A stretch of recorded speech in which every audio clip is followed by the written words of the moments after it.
Halo teman-teman semua, saya Dr. Sam. Kali ini saya mau bahas topik kesehatan lagi yang pastinya menarik dan mudah-mudahan bermanfaat bagi kita semua ya. Eh, Mumpung masih soal pandemi, saya akan bahas juga tentang apa ya namanya sisi-sisi lain yang cukup penting sebenarnya untuk diketahui. Eh, Soal disinfeksi kemasan makanan. Jadi em, kan selama ini kita bahas soal vaksin, tentang COVID ya vaksinnya, kemudian kasus-kasusnya. Nah kali ini kita akan bahas soal disinfeksinya. Sebenarnya perlu nggak sih untuk mendisinfeksi kemasan makanan?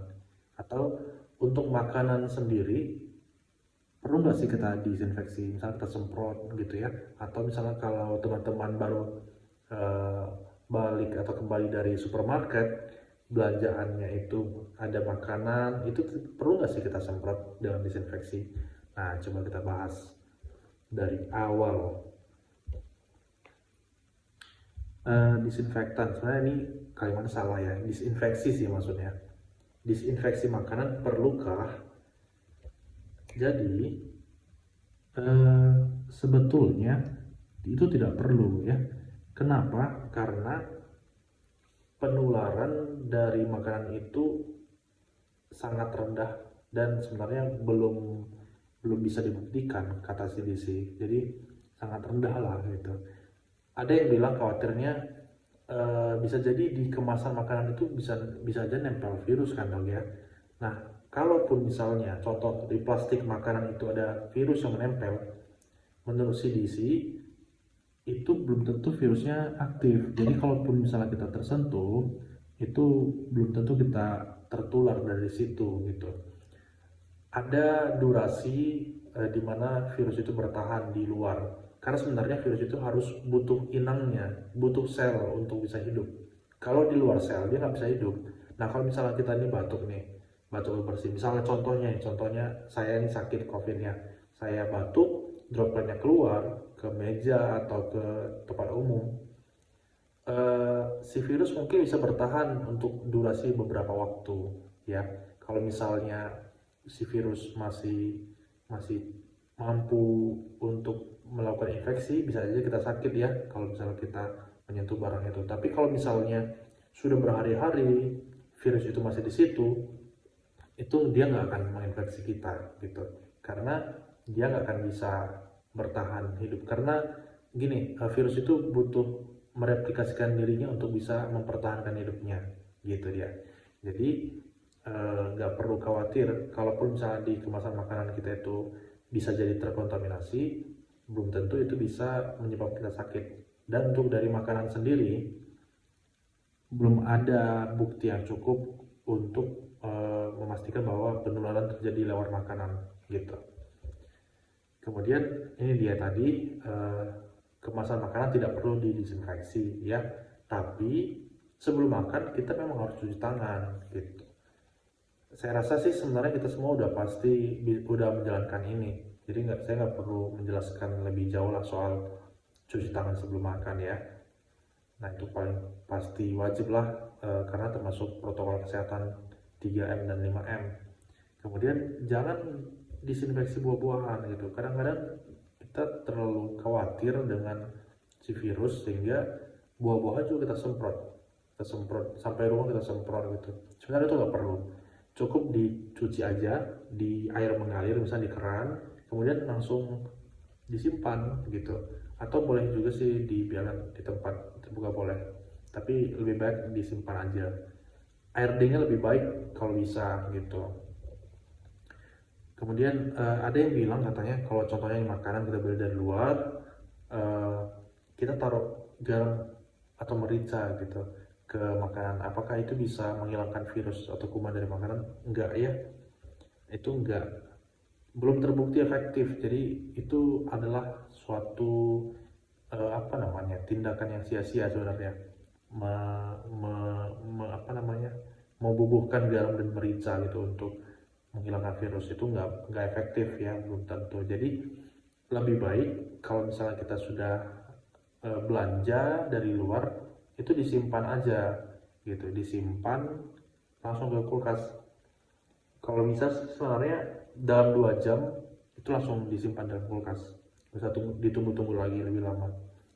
Maka dari itu perlu dipertimbangkan jarak kita untuk berbelanja. Misalnya ini kan harusnya sebaiknya dalam waktu 2 jam ya. Nah itu artinya kita jangan belanja ke yang jaraknya jauh, misalnya perjalanannya 1,5 jam gitu kan, atau 2 jam lebih gitu. Itu ya jangan seperti itu gitu ya. Kemudian ini cukup penting karena kita sekarang cukup sering mengorder atau memesan makanan dari jasa driver online ya, itu banyak banget sampai sekarang. Nah ini adalah ada caranya, tata protokolnya untuk menerima dan menyiapkan makanan dari layanan pengiriman driver online ini gitu. Yang pertama, sediakan dulu wadah atau box. Kita bisa sediakan wadah atau boxnya untuk tempat menerima makanan dari driver pengantar. Jadi memang sebenarnya kita kalau misalnya terima barang atau makanan dari drivernya, memang harus jaga jarak juga gitu, hindari kontak.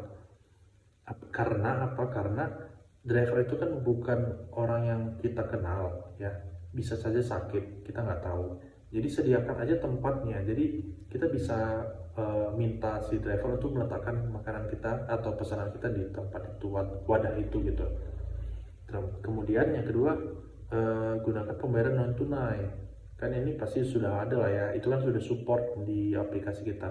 Tapi kalau misalnya memang kita nggak ada, misalnya kebetulan saldonya nggak ada di aplikasi kita, ya udah kita bisa berikan aja uang tunainya di box itu, tapi sebisa mungkin tanpa uang kembalian, jadi tidak ada interaksi kontak. Kemudian sekali lagi, kemasan makanan itu tidak perlu disinfeksi ya, nggak usah begitu ada di box langsung tersemprot gitu, nggak perlu. Kemudian kita ambil nih makanannya, kita bawa ke dalam rumah, buka plastiknya terlebih dahulu ya, buka plastiknya, kemasannya juga kita pindahkan dulu.